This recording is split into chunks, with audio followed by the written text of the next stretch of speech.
Procrastination sucks. There's no doubt about it. I've been a procrastinator for pretty much my entire life. Over the years, I've read so many different books, so many different articles. I've looked for different tips how to overcome procrastination. I've watched so many YouTube videos and TED Talks and posts on social media. And I always try to take all these things, all this information, and implement it and test it on myself in some way. I'm not exaggerating when I say that in the past few months, I've hit a procrastination rock bottom. And the fact that I didn't release a podcast episode in the past 6 or so months is a perfect proof of it. For a long time, I didn't really admit to myself that I struggled with procrastination, or rather, I didn't really even read that much into it. But I always knew that I do it. But I always thought it's normal, which it is. Everybody procrastinates sometimes. But the extent to which I've been procrastinating has been ruining my life. It's far from glamorous, and I'm not super proud of it.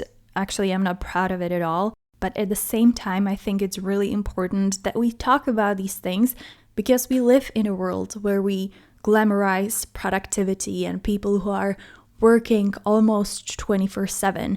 And then there are people like me who struggle with procrastination. What I think I figured over the years is that there's no magical piece of advice or a magical solution that will ultimately stop procrastination forever.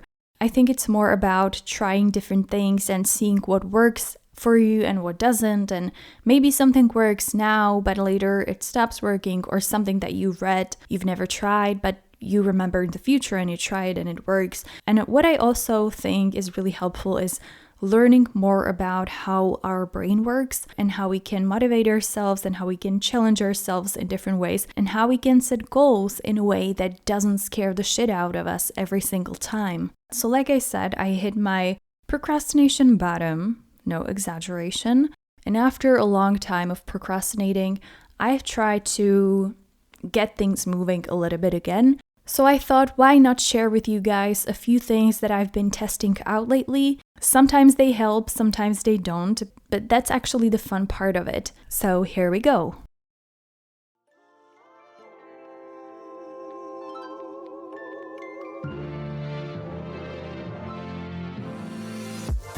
Welcome to the Binge on Self-Love podcast, where we explore what happens when you stop waiting and start living, even though you're scared as hell.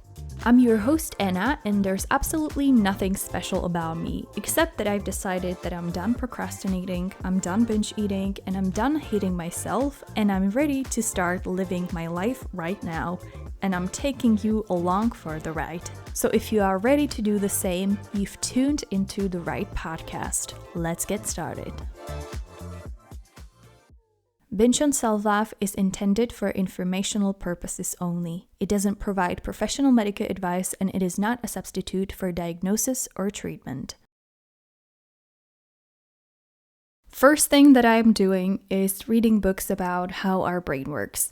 I've spent so much time reading books about procrastination and what procrastination is and how I can stop procrastinating, but I've never really done much reading about human brain and how our brain works. So I've randomly started reading more about how our brain works, especially in relations to procrastination and willpower.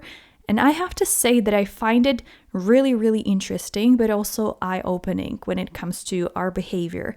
I'm definitely recommending reading a book called The Willpower Instinct by Kelly McGonigal. I'm so sorry if I pronounced it incorrectly. I'm about 90% done reading that book. Not only I've been taking notes from the book, but I'm also trying to test a lot of that advice and information myself. The author explains really nicely in the first few chapters how our brain works and why it behaves in such logical ways sometimes. And I find that really interesting, but also motivating. So I highly recommend reading at least some book about how our brain works, how the biology works. I believe it gives us a different perspective on procrastination and why do we do so many illogical things when it comes to our action. The second point is directly from the Willpower Instinct book that I've just mentioned, and that's asking myself, what do I really want? By the way, I will link the book in the show notes. I've been applying that what do I really want question in the morning, or sometimes when I catch myself that I feel like procrastinating on something is the right thing to do right now, or whenever I feel like I'm choosing the easy way out. To give you an example, a few weeks ago, I was planning to go to the gym in the morning, but when my alarm clock goes off, my first thought is always, no, I want to sleep in. There's no way I'm waking up today that early. I will go tomorrow. But then I've tried to ask myself, what do I really want? Do I want to keep postponing going to the gym every single day? Or do I want to work out to feel good and be healthy? And fortunately, I chose to get up and go to the gym. Now, don't get me wrong, it doesn't work every time. Sometimes my laziness wins.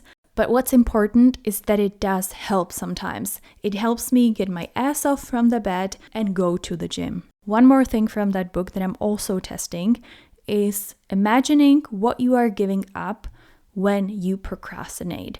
So for example, you can think about or tell yourself, right now I am procrastinating, which means I'm giving up XYZ in the future. So an example could be, I told myself I'll go for a morning jog because I signed up for a half marathon in 3 months. And you can think about it in a way that I already skipped 2 workouts this week. So if I skip another workout, I'm giving up a chance to run that half marathon or something like that. Maybe that was not the best example, but I think you get the point. My tip number 3 is accepting that it's a discovery and learning process. I think I always thought I just have to figure it out. I always thought that I have to find that one secret recipe or one secret ingredients for overcoming procrastination, and then I'm done. I broke the procrastination habit forever. Unsurprisingly, that's not really how it works, and we have to keep trying. Sometimes we will be more successful in overcoming procrastination, and then there will be periods when it's a little more difficult and it will require more effort from our side. Sometimes I come across an advice, a tip, or an idea how to deal with procrastination, and it may work a few times, and then it stops working. So I have to do more search and I have to search over again and figure out another things that can help me. Number 4 is therapy. I have been in therapy since I think spring of 2024 and I love it. Of course, our experience with therapy will be very different, and so is the goal we get into therapy in the first place. But there's one takeaway from my therapy sessions with my therapist that I want to share. Reduce the demands on yourself. It sounds counterintuitive to absolutely everything because we are procrastinating and we struggle to do things. So why the hell should we try to do even less things, right? But what's really important is to understand that there's only so many hours in a day and that we have only so much energy every day that we can spend on different things. My problem is that I set really unachievable goals. In my ideal day, I wake up at 5 a.m., I go to the gym, I get to the office around 8, I get back home around 6 or 6:30 p.m. I'm exhausted and hungry, but nevertheless, that's where the true battle would start. I would spend 3 hours on my podcast. I would spend 3 hours on building a brand. Then I will take my French lesson and I will read a book and I will meditate and I will do house chores, but I also have enough time and energy to spend it with my husband and also meal prep for another day. Unsurprisingly, ideal days don't exist, and this plan that I have in my mind always sets me up for failure. So what I'm trying to do instead is I'm like, okay, I'm gonna work on this project or whatever it is for 30 minutes, and that's absolutely okay. Some days it's 30 minutes, some days it's an hour, and other days it's none. I don't have time, energy, capacity, circumstances, and it's fine. And I have to say that paradoxically, it feels like I've done much more progress than when I've tried to stick to my ideal day vision. Basically, It's better to work on my goal for 2 hours this week than setting expectations in a way that discourage me so much that not only I end up not working on my goal, but I also end up feeling ashamed and guilty that I don't do anything else. My last tip number 5, is reading David Goggins' book. Now, I know that he might be controversial for some people or he might not be appealing to you, but I absolutely love his books and I follow him on social media and I've probably listened to almost every podcast he was on. One of the messages that I try to remind myself a lot is the feelings that I feel on this place where I'm stuck and how much it sucks, and that I can either stay here and it can suck forever, or I have to do something to change it. He says it in a much better way, but this is the message that I'm trying to remind myself a lot, and it's something that I relate to. I highly recommend his book, Can't Hurt Me. I also read his never finished book, but I definitely recommend starting with the Can't Hurt Me book. Alright, so that's all I had for you guys. Let me summarize all 5 tips one more time. The first thing is learning about your brain and how brain works and the biology of the brain, so you can have a slightly better and different perspective on why we procrastinate. Number thing is ask yourself, what do you really want?